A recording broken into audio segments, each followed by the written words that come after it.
This is Marco with Tennis Pal, and this is the Tennis Minute. The quarterfinals are upon us. After an exciting week of tennis and multiple upsets, once again there is incredible parity and chaos on the women's draw. The number 1 seed Barty is gone. Defending champion Osaka is gone as well. That being said, there's some heavy favorites left in the draw. Let's look at the matchups. Svitolina versus Fernandez. In my opinion, this is the most appetizing matchup in the women's quarterfinals. This has been Fernandez's coming out party. She's taken out Osaka and Kerber, 2 former champions with exciting tennis and determination. Svitolina, on the other hand, has just come from a solid tournament win in Chicago and has now cruised into the quarterfinals playing some gritty tennis. Svitolina has dispatched 4 solid players without losing a set. Those wins included former number 1 Simona Halep. Expect a heck of a match with lots of screaming fans and box office forehands. Svitolina wins in 3 sets. Kova versus Sabalenka. Kova is making a run at a Grand Slam again. She won the French Open in the spring, coming out of nowhere to take that title. After a summer with lack of match play, she seems to be following the script again. Sabalenka stands in her way though. If it was any other player not named Sabalenka, I'd give her a shot. However, outside of Barty and Osaka, Sabalenka is the overwhelming favorite right now to win this thing. Sabalenka wins in straight sets. Bencic versus Radu.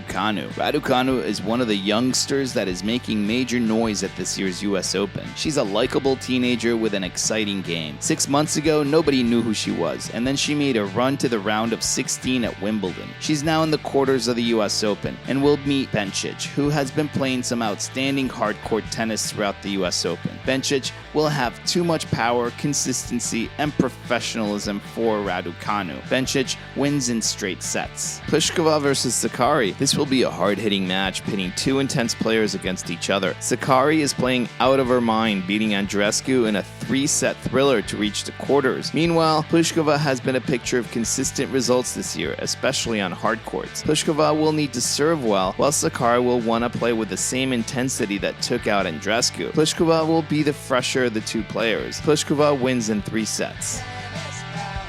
Like always, don't forget to jump on the Tennis Pal app to stay up to date on tennis news, find groups of friends to play with, and get a virtual coach to help with your tennis game.